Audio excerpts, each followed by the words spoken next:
I'm going to bring up our first speaker to talk about understanding liver disease and its relationship to liver cancer.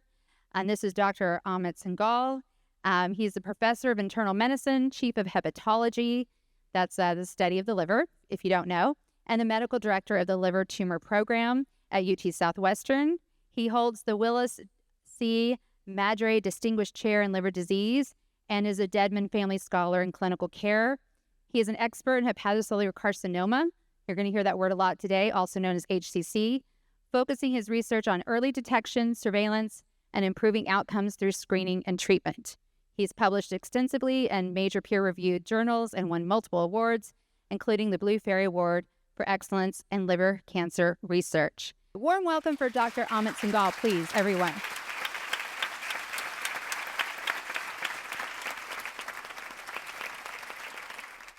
Thanks, Andrea. So really a pleasure to be here.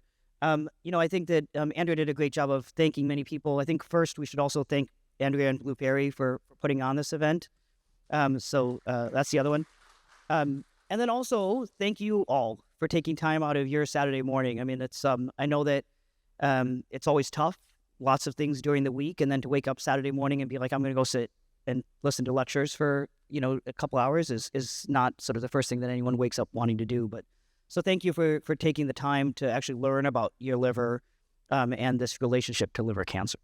Before I get into the sort of meat of this presentation, I just want to give a little bit of background. So, Andrea once again started by saying that nobody from Blue Faery, lives in Texas. So I've been in Texas now for 15 years, and I don't know if I call myself a Texan or not, but I've been here for 15 years, and grew up in Michigan, moved down here, and had no ties to Texas. No ties to Dallas. Actually, I'd never been to Texas before I moved down. And so, some people ask, why? Why would you move from Michigan all the way down south to Texas? And the weather was definitely one of it. I love Texas weather. I hate Michigan winters. But, the biggest thing was this is really a local problem. This is liver disease, and liver cancer is a national problem, but it is a particular Texas problem. And we will talk about this, that Texas has sort of a clustering of many risk factors for liver disease. It has, unfortunately, a clustering of obesity, a clustering of viral hepatitis historically, and alcohol use. And so these things all can cause liver disease.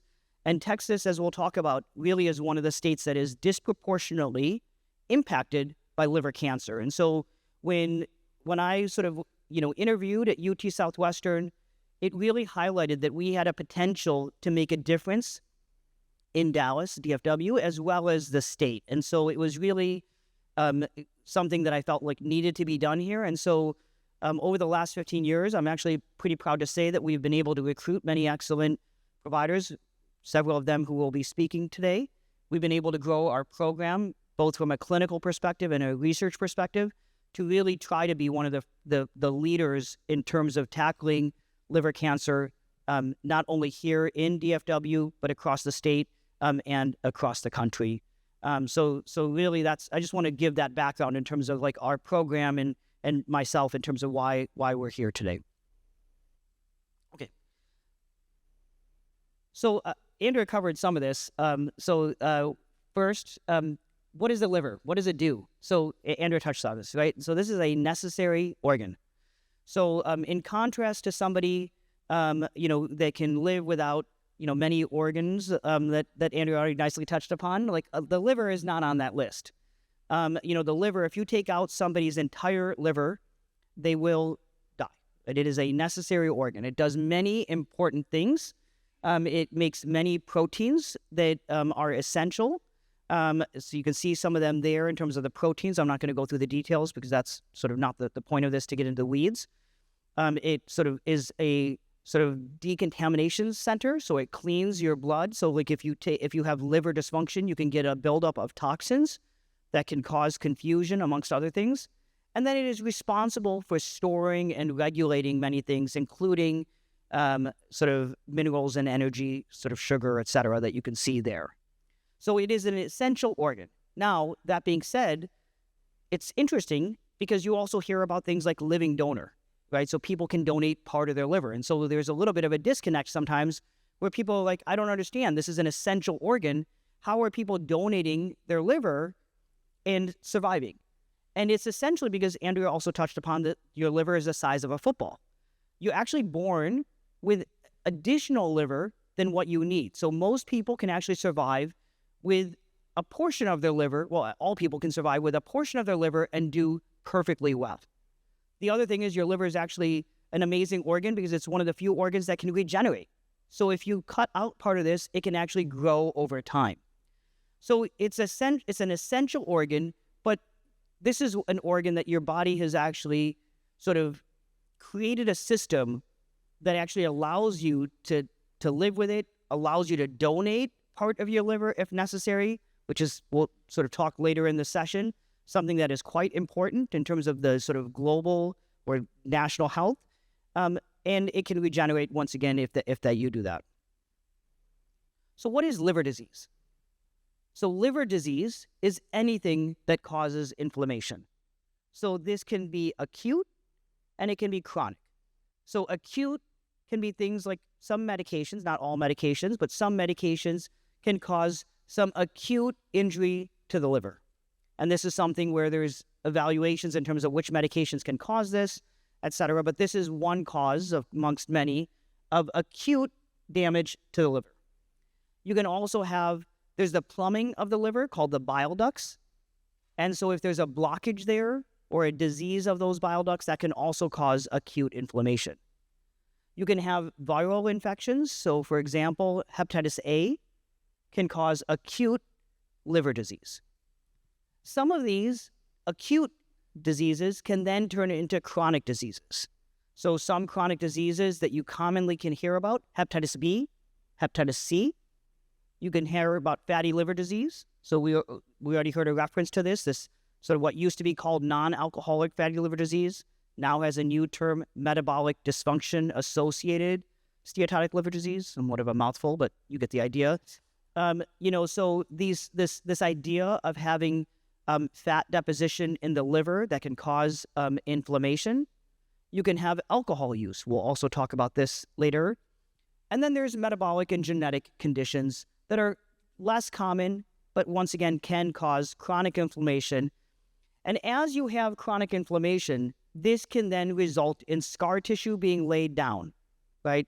So it's like any injury where the body tries to repair itself, and the way it repairs itself is by laying down scar tissue. Once you get more and more scar tissue, this can be cirrhosis. Now, one of the things people sometimes confuse, cirrhosis is that scar tissue. It is not cancer, right? So cirrhosis is where you have chronic damage, that you've had that scar tissue laid down, and that is sort of the idea of having long-standing chronic injury and repair to the liver. Does that make sense? Okay. Now, how common is liver disease? I think in brief, liver disease is very common. So this is a slide actually that I borrowed from the VCU liver group because I think it nicely outlines some of the facts here. So when this was made, about 1 in 10 Americans have some type of liver disease. Recent data suggests this is actually higher. The more recent data suggests this may even be as much as 1 in 4 Americans have some form of liver disease. Not all being severe, but some form of liver disease, and the most common being this fatty liver disease. Liver disease is one of the top 10 factors that reduces life expectancy in the United States. So it's one of the most common causes of death in the United States. Now, once again, this liver disease, as we'll talk about, can be mild or it can be severe. And there are some people who have severe liver disease who actually need something called like a liver transplant. And once again, we'll hear about this later in the morning. And there's about 9,000 liver transplants that occur in the United States every year. Now, here we can see a simple schematic. So this connection between liver disease, cirrhosis, and liver cancer. So, Andrea talked about this term HCC, which you'll see sort of throughout the talk. So HCC is the most common type of liver cancer. So those two you can equate to being the same disease. So, once again, with the idea that most people are born with a normal liver, they can then develop liver disease from one of several different conditions. And we've talked about some of these, and we'll go through it in detail.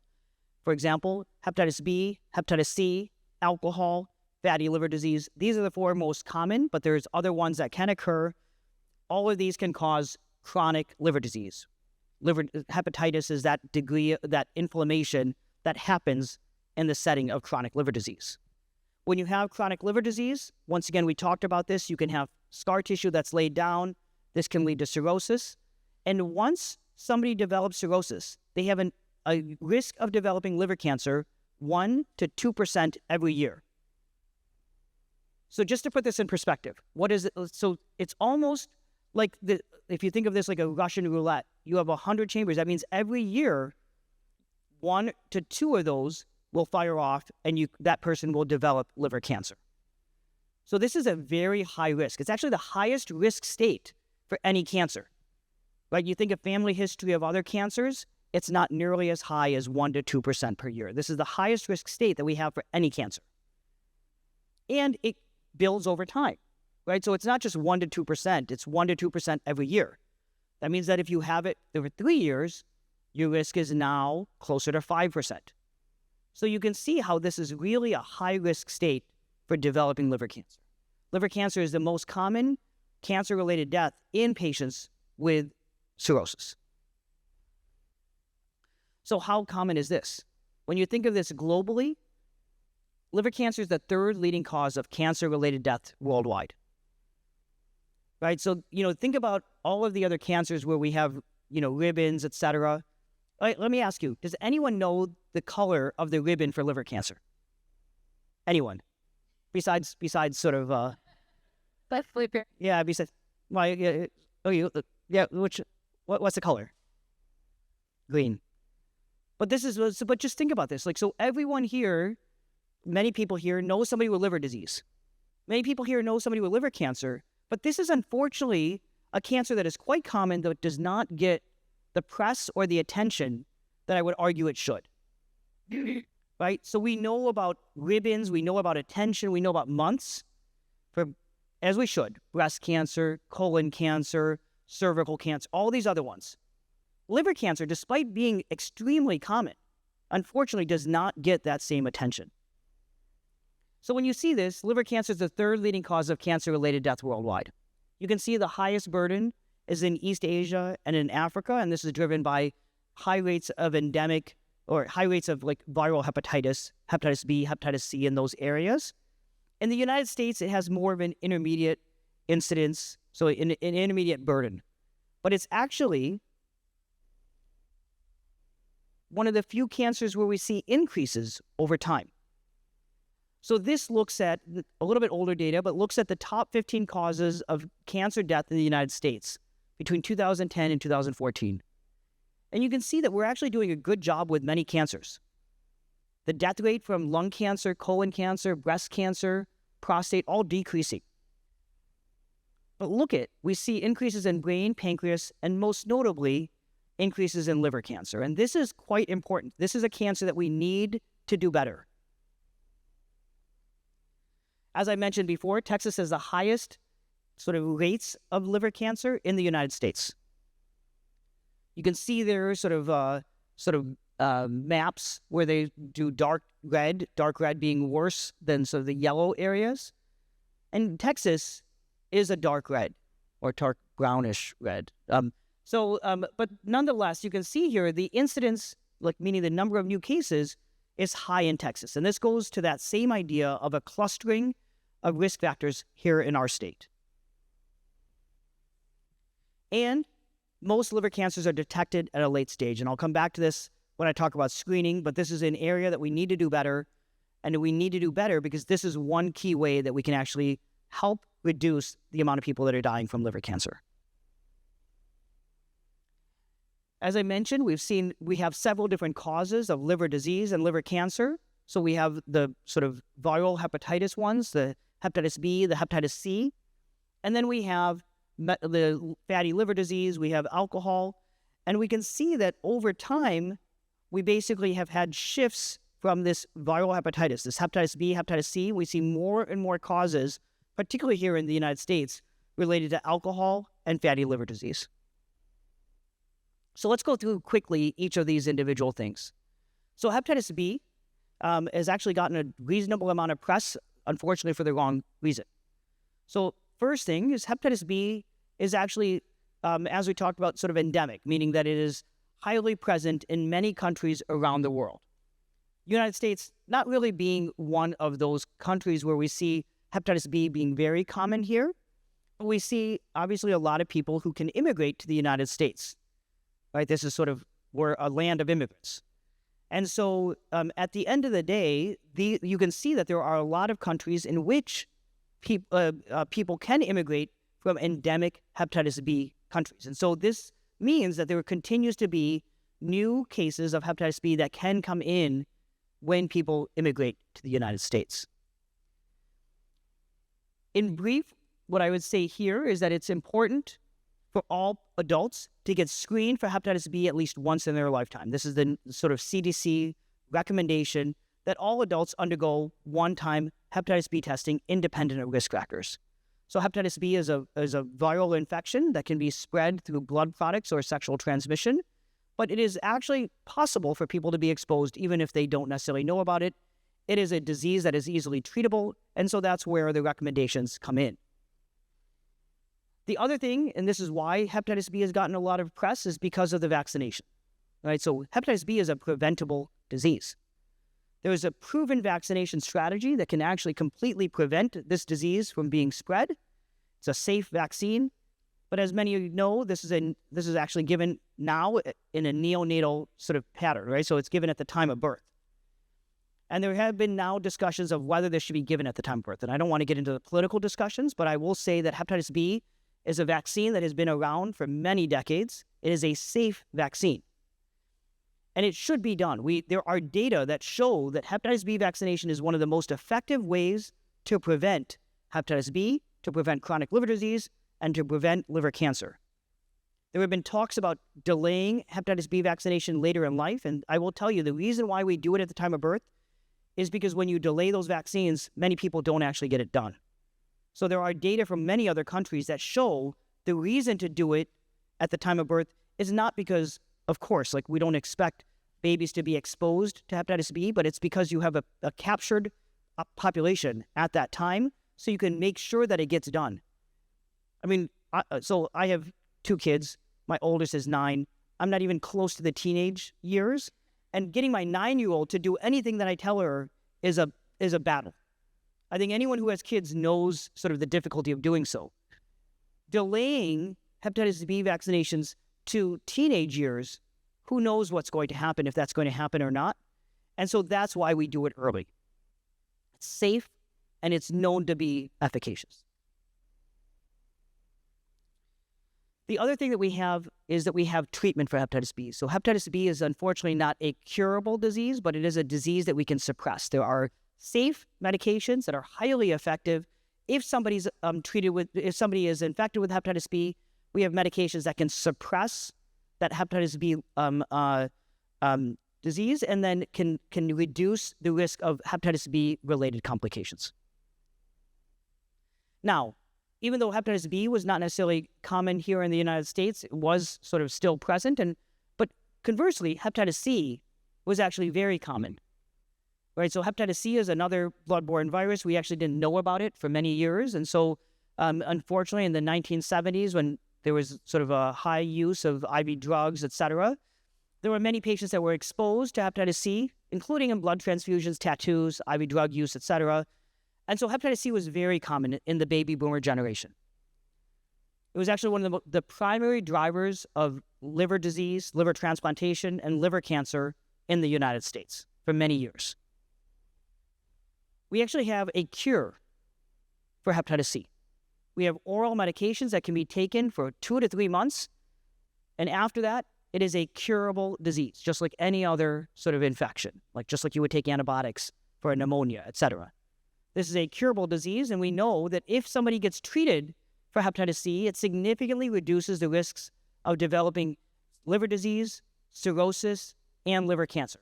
It doesn't eliminate it, but it significantly reduces it. So it's actually one of the biggest things that we can do to reduce liver disease and liver cancer in the Western world, including the United States. Once again, the CDC recommends all adults undergo one-time hepatitis C screening, independent of risk factors. So this doesn't mean, oh, I never used IV drugs, I never did this, there's no way I have this. It's a simple infectious disease that we should get screened for at least once and treated if it's present.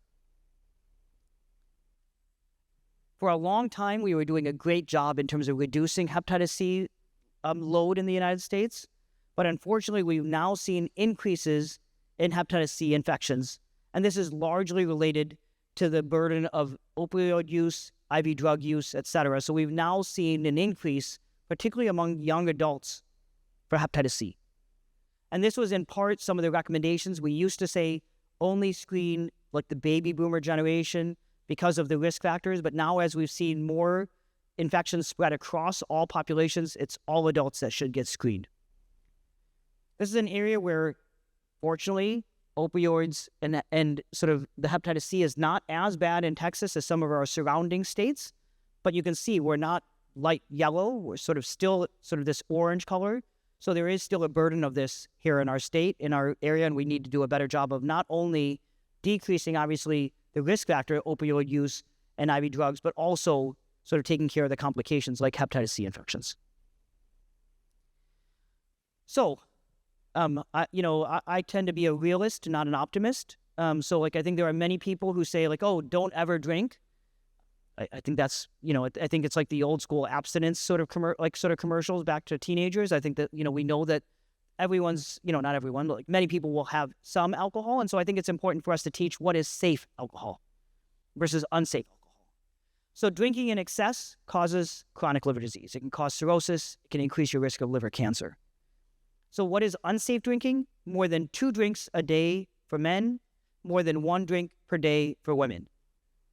Now, what I mean by 1 drink is, you can't take a gigantic sort of glass and like say like, oh, here's my 1 drink. And like, it's like the size of you, right? So here is how we define 1 drink. So you can see here for whether you're sort of poisonous beer, wine, or sort of liquor, you can see how this translates for 1 drink equivalents.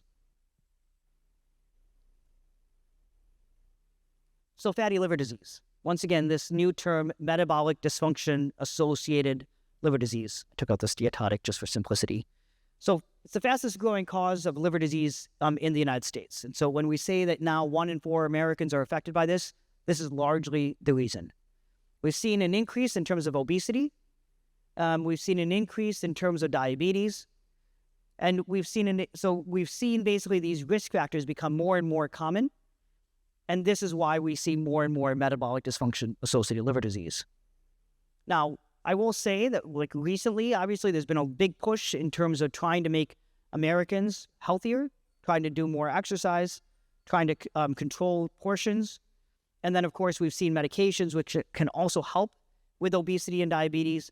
And so maybe we will start to see this this sort of epidemic be curbed. But it currently is one of the leading causes of liver disease and liver cancer. Just like everything else, patients who have cirrhosis from this metabolic dysfunction have a high risk of liver cancer. So the risk of liver cancer is somewhere around 3% per year. Now, I think that's on the high end, personally. I think that what we see in other studies is around 1 to 2% still. But we do know that that patients with cirrhosis from fatty liver disease have a high risk of developing liver cancer. Conversely, patients who have metabolic dysfunction, sort of associated liver disease, but without cirrhosis, there is a risk of developing liver cancer, but it's just not as high. I think this is an issue that we are tackling as a medical field because we know that about 1 in 4 liver cancers in this population can actually occur outside of cirrhosis.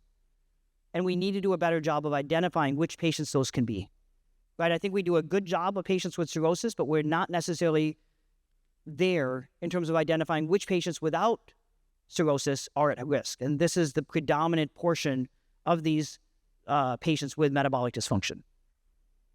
Okay, final couple slides here. There are proven and emerging strategies of how we can prevent liver cancer. And arguably, we have like one of the sort of world leaders here actually in the audience, Yujin Hoshida, in terms of chemo prevention. So if anyone has any questions about chemo prevention, he'd be a great person to talk to in terms of some of the sort of emerging strategies. So what are the proven strategies? We talked about hepatitis B vaccination. We talked about hepatitis B treatment. We talked about hepatitis C treatment. Those are proven strategies to reduce liver cancer.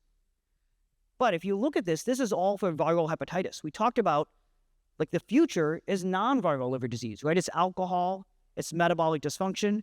And you can see that we don't have proven ways to prevent liver cancer in those patients. Now, there are some data that some medications like aspirin, statins, metformin can reduce liver cancer. Those data are imperfect. I'm not saying that anyone should start any of these medications simply for this reason.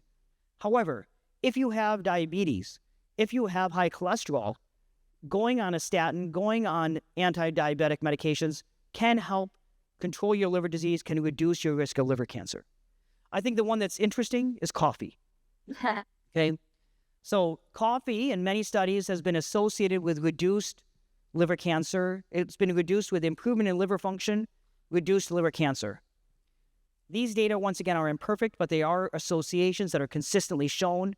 There's many reasons why this may be true, including sort of some of the sort of antioxidants and other products in coffee that can be beneficial for your liver. Once again, several studies show this. One, I joke with some people like, oh, we should maybe have this endorsed by Starbucks in terms of like we should have them as a sponsor. But unfortunately, Starbucks coffee is not what actually reduces your risk of liver cancer, because Starbucks coffee is unfortunately often associated with having all the cream, all the sugar. So it makes Starbucks people like why their lines are so long. But what I'm talking about here is black drip coffee.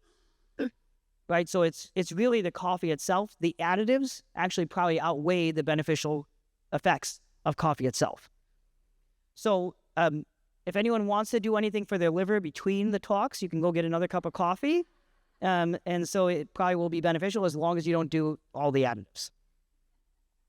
Okay. In summary, liver disease is caused by several factors, including viral hepatitis, alcohol, and metabolic dysfunction. Once again, metabolic dysfunction being this obesity, diabetes, etc. The number of cases of liver disease is increasing in the United States. The number of people dying from liver disease and liver cancer is unfortunately also increasing. Over time, chronic liver disease can lead to scar tissue. That's called cirrhosis. And cirrhosis is the biggest risk factor for liver cancer. Once again, this 1 to 2% risk of developing liver cancer every year. We need to do better because most liver cancers are detected at a late stage, underscoring the importance of screening, which I'll talk about later. The biggest thing that I want you to take away here is for you, for your family, for your friends, there are things that we can do that can protect you from developing liver disease. And if we can prevent liver disease, we can markedly reduce liver cancer. Now, as somebody who treats liver cancer, this will put me out of a job, but I would argue that would be a win. Like, I will be happy the day that they're like, don't come to work, we have no cases for you. That is what we are striving for. So please put me out of a job. Put all of us out of a job. Like, that is what we are all here for. The way you do so, control your weight. Okay, portion control, exercise, these things are good for you. Minimize alcohol. Once again, more than one drink per day for women, more than 2 drinks per day for men is unsafe. It isn't that much. It's much lower than many people think. And get screened for viral hepatitis. Hepatitis B, hepatitis C, these are treatable diseases. One-time testing, and then once again, encourage vaccination for hepatitis B. I know once again, this has become, unfortunately, sort of a lightning rod politically, but from a medical perspective, this is not a lightning rod. This is proven science. Thank you.